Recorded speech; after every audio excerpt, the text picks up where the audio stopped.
Welcome to Intermediate Excel. This is our opportunity to move to the next step of learning what you can do that will be really helpful for you. Yeah, this is just a little bit beyond the basics. So we'll talk about some things like adding new worksheets and how to rename them.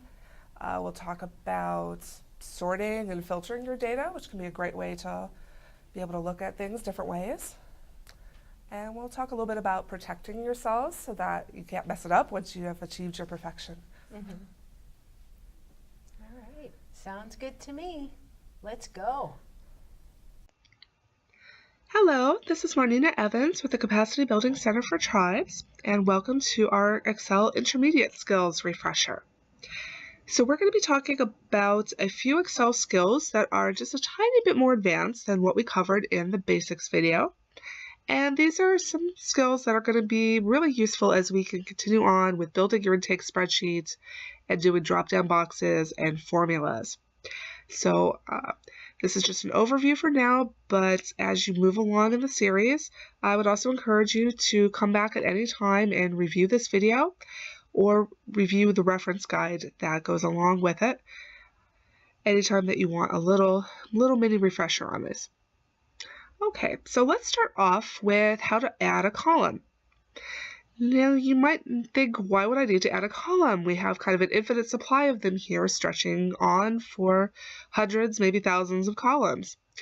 But you might want to put a column in between two columns you already have, just to keep the right flow going in your spreadsheet.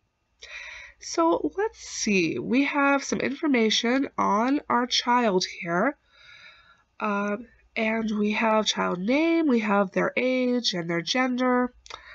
But what if suddenly you thought, gosh, I really wish we had the actual date of birth in here? That makes sense, right? Not just their age, but their date of birth. And I don't want to add that way over here because that doesn't really make sense. Naturally, we would want to enter that information over here. So what we're going to do is we're going to add a column right here in between child name and age. And we're going to do that by clicking on the column to the right of where we want our new column to be. So you're going to click up here in the little gray header area where it says D. Click to highlight that column. Now you're going to right click to bring up this little menu. And we're going to go down to Insert. Click on that. And there is a brand new shiny column right in between child name and age. So the new column is always going to go to the left of the column that you're clicking in. So you'll keep that in mind when you're figuring out where you want it to go. Okay, and we can put DOB in there. That's a pretty universally understood abbreviation. And then we don't really need that column to be that wide. So we can go up here into the gray area again, and we're going to grab the edge of this column. Once you see that little side-to-side arrow, click and hold, and just pull it in to make that a little bit narrower. Okay, fantastic. So the next thing we're going to look at is how to add a whole worksheet. So of course, as we covered in the basics video, this Excel file is a workbook, and workbooks can have any number of worksheets that you want. And as we build this intake file, we're going to probably want to add more sheets because it could get a little bit unwieldy to have all of your cases in one sheet for the whole year. So you might want to do a sheet for every month. So we're going to go down here and we see we have sheet 1, that's one we start with, and then there's a little plus sign right next to it. Okay, so that says new sheet. So we're going to click on that, and there's a new sheet. And we can rename this sheet by right-clicking right there on the bottom where it says sheet 2, go to rename, then backspace to get rid of the sheet 2, and then you can type whatever you want it to be. So let's say this would be our sheet for February. And we could go back to sheet number 1 and rename that January. Okay, so we have January and February, and we have our column headers. So what about these cells? All these cells where we're going to be entering data. Most of them are fine just being a general format, but occasionally you might want to format them in a different way. And by formatting, well, we have your typical formatting, which would be, you can make this bold, center it, that looks kind of nice. But you can also do special formatting in Excel. And to do that, you highlight the cells that you want to have the formatting, and then you right-click and go to Format Cells. And you can see that we have a number of categories here. So General is just general formatting, just plain text. You could have it formatted as a specific number with decimal places. This is great if you're doing like a financial spreadsheet. What we're going to look at is the date. And we're going to do this over in the date received column. So this will keep everything a little more consistent because you're going to have it format the date in the way that you want to format it. So you have a bunch of different options here, ways that you can format the date. The most common one is up at the top. So that's just the month, the day, and the 4-digit year. So we're going to go ahead and pick that. Okay, so what that's going to do is when we go into this column, so this is a spreadsheet for January, so let's say that this report was received on January 2nd.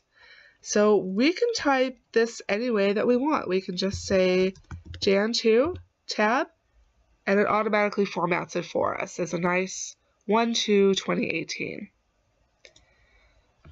Let's say we get another one that's, on the 14th. So 1/14, and it automatically just puts in the year. So you can type it really quickly any way that you want, and that is going to format it for you so that it keeps everything in the same format and your spreadsheet doesn't look like a mess. Okay, so we've put some dummy data in here. This is just all made up stuff. But the purpose is so that we could talk a little bit about sorting and filtering, because sometimes you're going to want to look at data other than in the chronological order, which is probably how you're going to put it in, right? And you're going to want to say, you know what, let's look at, I want to sort all these cases by the type of abuse or neglect. Okay, so how are we going to do that?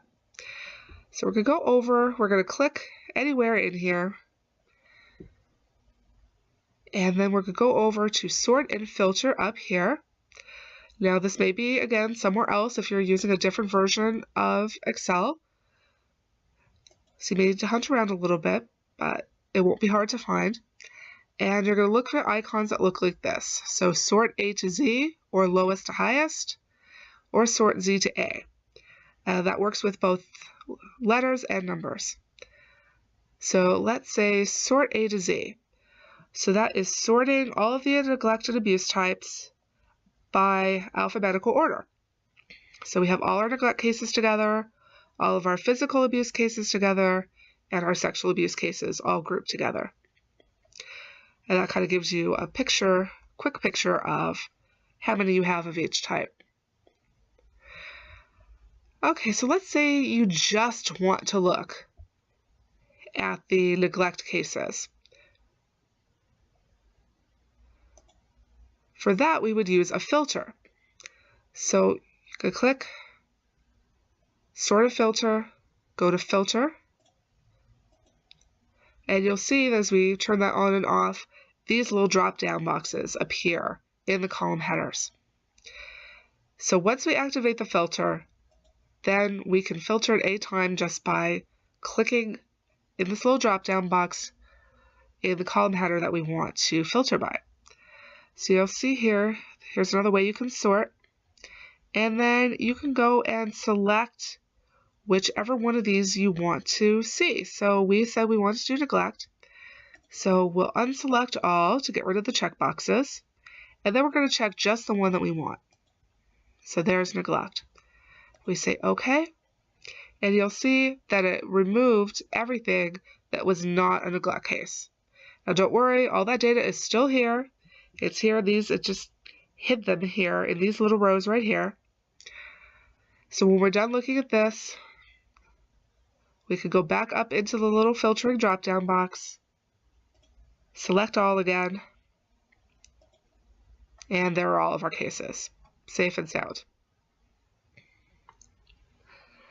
Okay, so the last thing that we're going to talk about is protecting your worksheet.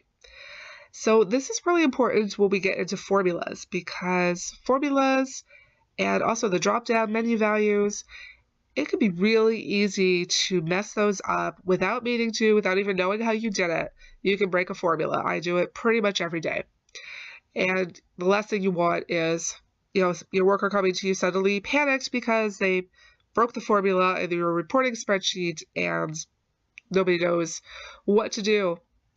So what you can do is go to review, and then you can protect either the whole workbook, which is good if you only want certain people to have access to it, or you can protect a certain sheet.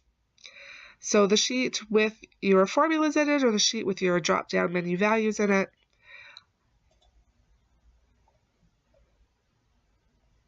You will click on this, and then you will put in a password. And nobody can make any changes to that without knowing the password. Now, you really want this to be a password that you're going to remember, because if you forget it, you're never going to be able to unlock this worksheet. That's just how Excel is. There is really no workaround to that other than knowing it. So make sure that it is a very easy password that you're going to remember. Yeah, we'll cancel that. We don't actually want to work with it right now. Okay, so that is our intermediate Excel skills refresher. I hope it was useful to you. If you have any questions, don't hesitate to email us. We're always happy to help. And we will see you in our next video on building your intake spreadsheet. Thanks so much. Okay, so how was that for everybody? Well, learning how to protect your worksheets are really important. I've had those times where I've lost things, and it's not a good time. Save a lot of tears, Yeah. that is for sure. Yeah, so knowing how to do that was really helpful. I think the filtering too is really important, because one set of workers may need just specific data, not every row or every column, but just specific data. So filtering really helps in that. I think that the addition of worksheets assists with the differences in the workload of each staff person, so that the options for at every level, from removal and interventions, as well as court orders, there can be choices about worksheets that contain the data for each milestone of placement. That's right. So moving forward, I think we're going to talk about that next, our next video. How do you build your spreadsheet? What do you put in it? That's the building blocks that we're aiming for now. So. Yeah, sounds like a good place to go next.